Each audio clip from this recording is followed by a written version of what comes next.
മുത്ത് സംസാരിച്ചപ്പോ രാധികയുടെ വിഷമം മാറിയില്ലേ? ഇനി ആവശ്യമില്ലാത്തതൊന്നും ആലോചിക്കുകയോ ചെയ്യുകയോ വേണ്ട കേട്ടോ. ആ, കൃഷ്ണയ്ക്കൊരു ചായ. ആ, ദേ ഉണ്ടല്ലോ. ഞാനിത് കൊടുത്തിട്ട് വരാവേ.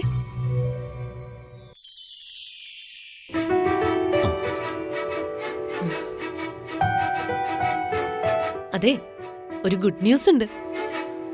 ഗുഡ് ന്യൂസോ? മുത്ത് രാധികയോട് സോറി പറഞ്ഞു. ഒരിക്കലും തീരാത്ത ഒരു പ്രോബ്ലം ആയിട്ട് എന്റെ മനസ്സിൽ കിടന്നിരുന്നതാ മുത്തും അവരുമായിട്ടുള്ള ശീതസമരം. എന്തായാലും ഈശ്വരൻ അനുഗ്രഹിച്ചു.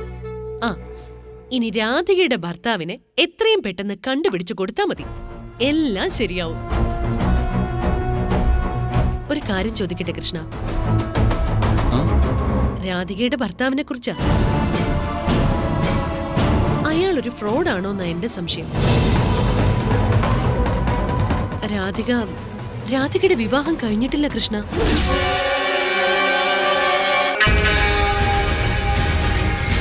രാധികയുടെ കഴുത്തില് താലിയില്ല. പെൺകുട്ടികൾ ചതിക്കപ്പെടുന്ന എല്ലാ പ്രേമബന്ധങ്ങളിലും എന്ന പോലെ രാധികയെ നശിപ്പിച്ചിട്ട് അയാള് മുങ്ങിയതാണെന്ന് തന്നെയാ എനിക്ക് തോന്നുന്നത്.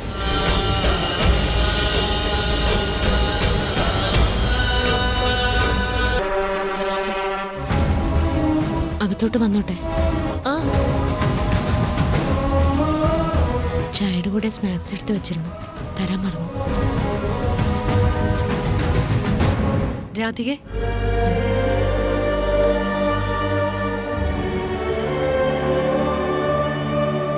ഞാൻ പറഞ്ഞതൊക്കെ രാധിക കേട്ടോ? അറിയാതെ വന്ന് നിന്നുപോയി. കേട്ടു.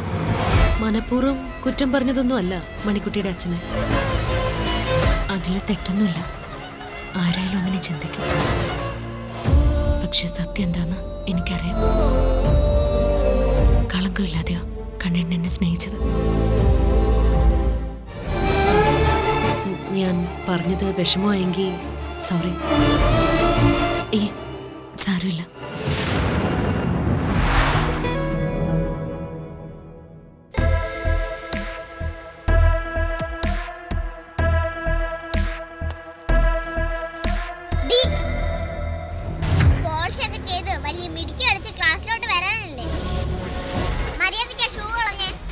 അതെന്തിനാ നീ പറഞ്ഞാ കേക്കില്ലല്ലേ?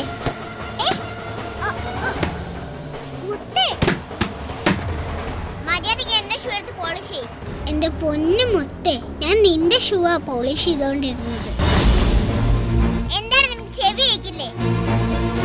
ആ രണ്ട് ഷൂ എടുത്ത് പോളിഷ് ചെയ്യും. ഞാനൊരു കാര്യം പറഞ്ഞോട്ടെ? ഒന്നും പറയണ്ട, മര്യാദയ്ക്ക് ഞാൻ പറഞ്ഞ അനുസരിച്ചോ. മുത്തേ, അത് മിണ്ടരുത്. നീ മര്യാദയ്ക്ക് ഷൂ എടുത്ത് പോളിഷ് ചെയ്യും.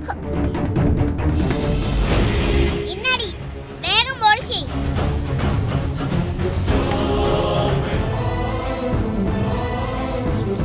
ആഹാ, മണിക്കുട്ടി ഷൂ പോളിഷ് ചെയ്യാനൊക്കെ പഠിച്ചോ? ചെയ്തു നോക്കൂ ആന്റി. അല്ല, നീ നിന്റെ ഷൂ പോളിഷ് ചെയ്തില്ലേ? അതാ മണിക്കുട്ടി പോളിഷ് ചെയ്യുന്നത്. മണിക്കുട്ടി എന്താ നിന്റെ വേലക്കാരിയാണോ മുത്തേ? അമ്മ, അത് അല്ല ആന്റി, ഇത് മുത്തിന്റെ ഷൂസ് അല്ല. ഇത് എന്റെ ഷൂസ് ആന്റി. എന്റെ ഷൂസ് അവിടെ കിടപ്പുണ്ട്. ഷൂസ് ഒക്കെ ഇങ്ങനെ എവിടെയെങ്കിലും ഇടല്ലേ മോളെ. എടുത്തോണ്ട് വാ.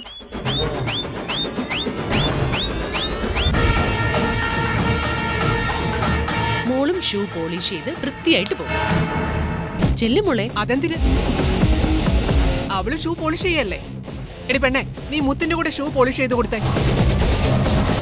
ഇല്ലമ്മേ, എന്റെ മോളെ നശിപ്പിക്കാൻ ഞാൻ സമ്മതിക്കില്ല. അമ്മ പറയുന്നത് കേൾക്കുന്ന നല്ല കുട്ടിയല്ലേ മോള്? ആ, എന്നാ അമ്മ പറയുന്നത് അനുസരിക്കും.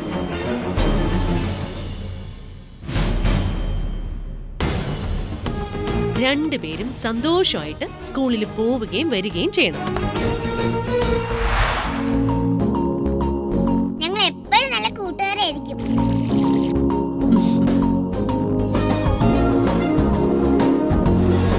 മണിക്കുട്ടി കേറിക്കോ, മുത്താദ്യം കേറിക്കോ. നീ കേറിക്കോ.